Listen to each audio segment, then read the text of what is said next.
Hello everyone, here's Sofia Saad and I'm gonna talk about the concept of translation. When I say translation, it may come to your mind that you will change the text from one language to another. But translation today has several meanings. It can refer to the general subject field or phenomenon. يعني حركة الترجمة أو الترجمة بمعناها المطلق أو الكبير. The product that is the text that has been translated يعني القصد فيها المنتوج اللي تخرجوا هذه الترجمة or the process of producing the translation otherwise known as translating ونتكلم فيها عن مراحل إنتاج هذه الترجمة otherwise أو اللي معروفة باسم translating. Categories of translation. Jacobson suggested 3 categories of translation. Jacobson اقترح 3 تصنيفات لهذه الترجمة. The first one is intralingual translation. So be careful about intra because we have inter. Intralingual translation. This is the first one. The second one is interlingual translation. And the third one in intersemiotic translation. Intralingual translation or rewording. An interpretation of verbal signs by means of other signs of the same language. It refers to translation in which the source and target language are the same. The message received is reworded, rephrased, and reformulated in the same language by the speaker for purpose of communication. In simpler words, we can say intralingual translation is translation within the same language, which can involve rewording or paraphrase. The obvious example of intralingual translation is the explanation of Quran. Arabic. So here we use the same source and target language to translate meaning. But here we are using different words. So we are rewording, we are paraphrasing. It's the same language and the same language, but in different words. I heard a story that I liked and I want to tell you about this story by my style. So here I'm rewording this story for you.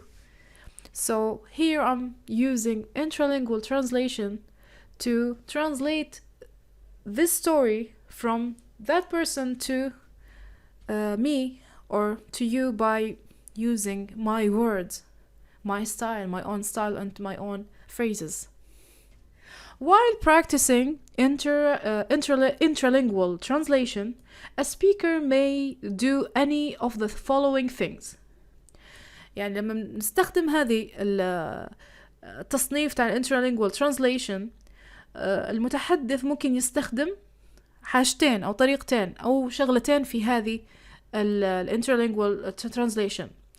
Before communicating the message, he may change its nature. يعني راح يغير طبيعة هذا الكلام.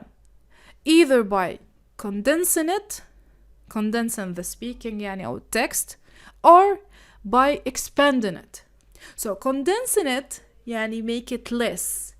He will summarize the words. He will summarize the speaking. So here condensing it. Or by expanding it, so expand. He will add more details to the story or the text. These are some examples of intralingual translation to make you understand better the concept. The explanation of Quran, Arabic. The explanation of the Bible, English. Translating stories of adults to children's stories.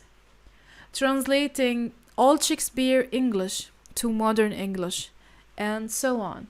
Interlingual translation can be subdivided into 2 subtypes: just translation and exegetic translation. Okay, when we condensing the text, when we are giving less details, less words, we're summarizing, we're compressing the text, we use just translation. When we expand the text, when we are giving more details, more words, we are using exegetic translation.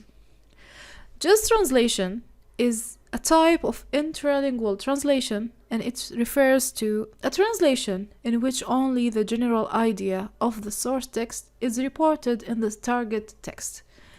يعني بمعنى عطانا الزبدة وخلاص.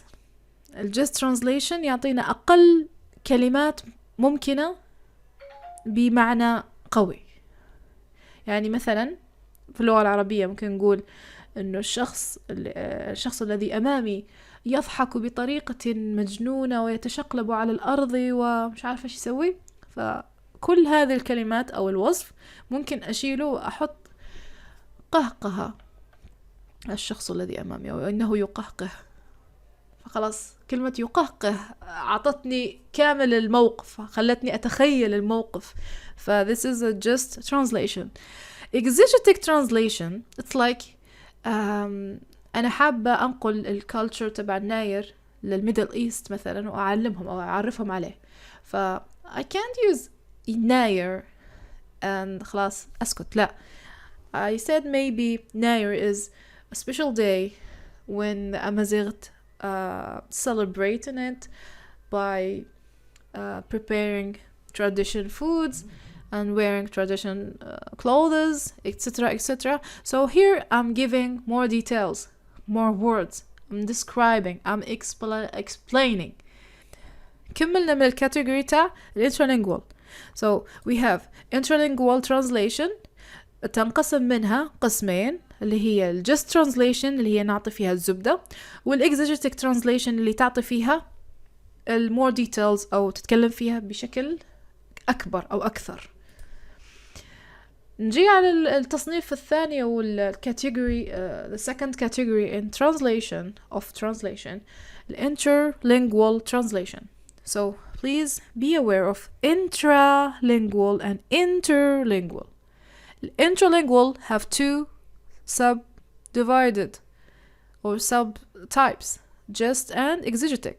But intralingual here is something else. Okay, intralingual translation or translation proper. هذه الكيوردز تبعها أو الإيكوال تبعها أو الإيكواليفنت تاعها. Translation proper, an interpretation of verbal signs by means of some other language. بطريقة مختصرة we are translating from one language to another language. So هذا هو المفهوم الترجمة اللي احنا نعرفه واللي احنا دائما نستخدمه. Interlingual translation. When I use it, for example, this is a tree. هذه شجرة. So this is an interlingual translation because I'm using two different languages. The third category, intersemitic translation or transmutation, an interpretation of verbal signs by means of signs of non-verbal sign systems. In simple way, intersemitic translation is viewed as the basis of cultural communication through which ideas are circulated, translated, and explained using language, images, and other semiotic resources. نبسطها زيادة.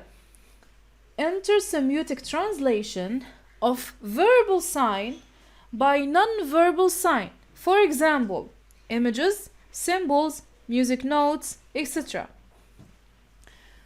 For example, I'm walking on the street, I'm searching for a restaurant. So when I see this symbol, the plate and the fork and the spoon, I will immediately think about restaurant. I intersemitic translated in my mind. So this symbol equal restaurant.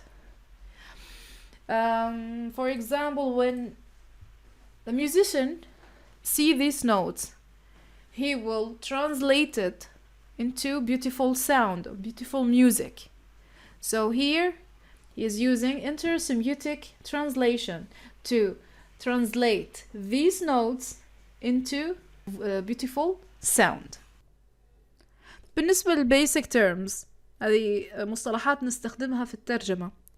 بنقول text يعني نعبر فيها، والنص، النص ممكن جدا يكون كلمة واحدة نترجمها، وممكن جدا يكون عبارة عن آلاف الصفحات، فما في حاجة تحدد كمية النص أو التكست.